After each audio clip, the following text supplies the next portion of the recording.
Mashariki mwa Jamhuri ya Kidemokrasia ya Kongo DRC imeingia tena katika taswira mpya ya machafuko, ikiwa ni mfululizo wa miaka mingi ya ghasia ambazo zimelifanya eneo hilo kuwa kitovu cha vita visivyokoma.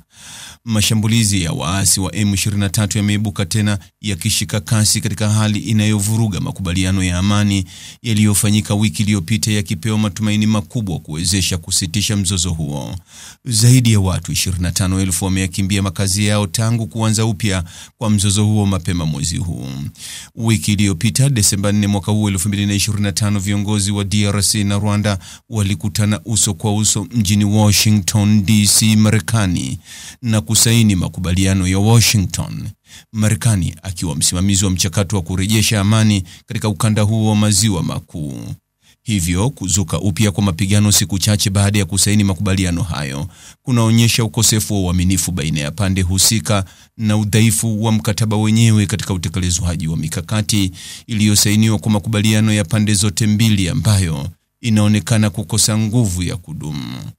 Mazungumzo hayo yaliongozwa na Rais wa Marekani Donald Trump na kuhudhuriwa na marais Felix Tshisekedi wa Jamhuri ya Kidemokrasia ya Kongo, Paul Kagame wa Rwanda na William Ruto wa Kenya, yamefanyika kipindi ambacho kwa wiki kadhaa vikosi vya kundi la M23 vimeripotiwa kupanua maeneo yake, vikichukua miji muhimu ya mashariki mwa Kongo.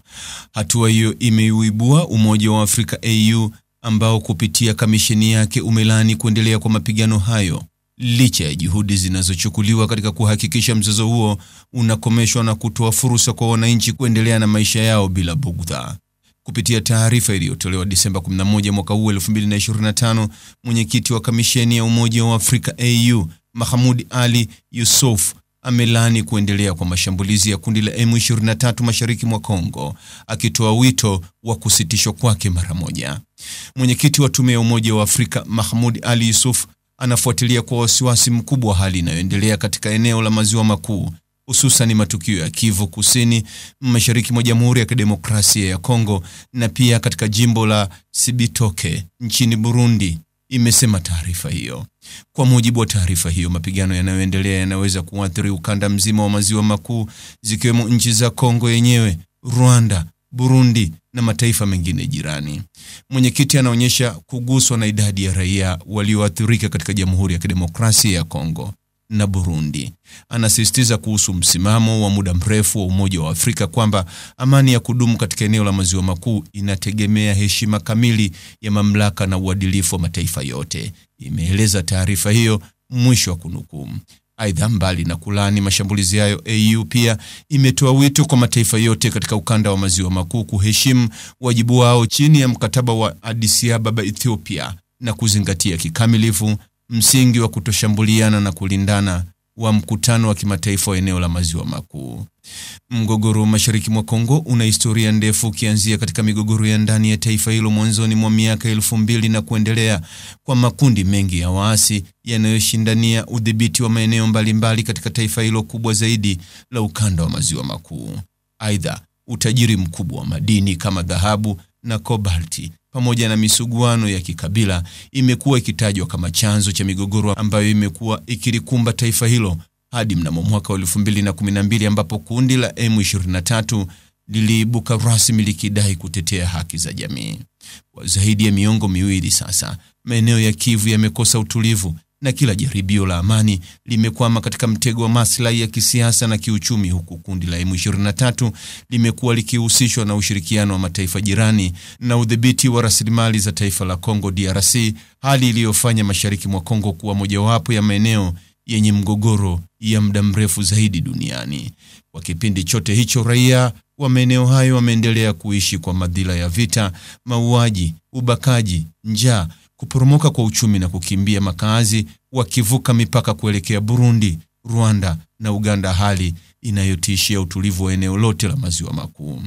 Katika juhudi za kusitisha mapigano na kurejesha amani, juhudi za kikanda na kimataifa zimekuwa zikichukuliwa mara kadhaa bila mafanikio. Mojawapo ya juhudi hizo ni zile za kikanda ndani ya Afrika, zikihusisha Umoja wa Afrika AU, Jumuiya ya Maendeleo Kusini mwa Afrika SADC na Jumuiya ya Afrika Mashariki. Jumuiya hizi zimekuwa zikifanya mazungumzo ya mara kwa mara, ikiwemo kupeleka vikosi maalum vya kijeshi kusaidia kurejesha utulivu, lakini utekelezaji wake umekumbwa na changamoto nyingi, ikiwemo ukosefu wa rasilimali na maelewano finyu ya kisiasa. Katika juhudi za kimataifa, mapema mwaka huu 2025, Qatar iliandaa majadiliano yaliyolenga kuweka msingi wa usitishaji mapigano kati ya Jamhuri ya Kidemokrasia ya Kongo na Rwanda na wadau wengine. Makubaliano hayo ya hatua za mwanzo yalipokelewa kwa matumaini makubwa, yakirejea dhamira ya pande husika kuweka mazingira ya kupunguza mapigano na kuruhusu misaada ya kibinadamu. Taarifa ya Doha ilisema pande zote zimekubali kuheshimu makubaliano ya kusitisha vita na kuruhusu utekelezaji wake. Hata hivyo, ndani ya wiki chache tu mapigano yaliibuka tena katika maeneo ya Kivu Kaskazini, yakionyesha wazi udhaifu wa utekelezaji wa makubaliano hayo. Katika hatua za hivi karibuni, mnamo Desemba 4 mwaka huu 2025, viongozi wa Jamhuri ya Kidemokrasia ya Kongo na Rwanda walikutana mjini Washington DC, Marekani, na kusaini makubaliano ya Washington DC ambayo Marekani imekuwa msimamizi wa mchakato wa kurejesha amani katika ukanda huo wa Maziwa Makuu, ambapo marais wa Kongo na Rwanda waliahidi kumaliza mgogoro huo. Makubaliano haya ya Washington lazima yawe ishara ya kujitoa kwetu bila kurudi nyuma katika kutafuta amani ya kudumu kwa watu wetu, alisema Rais Tshisekedi akizungumza baada ya kusaini makubaliano hayo nchini Marekani. Kwa upande wake, Rais Kagame alipozungumza baada ya kusaini makubaliano hayo, alieleza kuwa makubaliano hayo ni mwisho wa mgogoro uliodumu kwa muda mrefu katika eneo hilo, akisema linahitajika suluhisho la kudumu baada ya miaka mingi ya mvutano. Ingawa matamshi hayo yalionyesha matumaini, mapigano mapya yaliyozuka siku chache baada ya kusaini makubaliano hayo, M23 kuendelea kufanya mashambulizi, kunaonyesha wasiwasi ikiwa makubaliano hayo yana nguvu ya kudumu. Mtazamaji, ni yapi maoni yako kuhusiana na taarifa hii? Andika maoni yako katika sehemu ya ujumbe hapo chini. Like na subscribe pia, ili uwe wa kwanza kupata habari wa chungu tele. Hii ni Focus News. Jina langu ni Deo Kaji Makomba.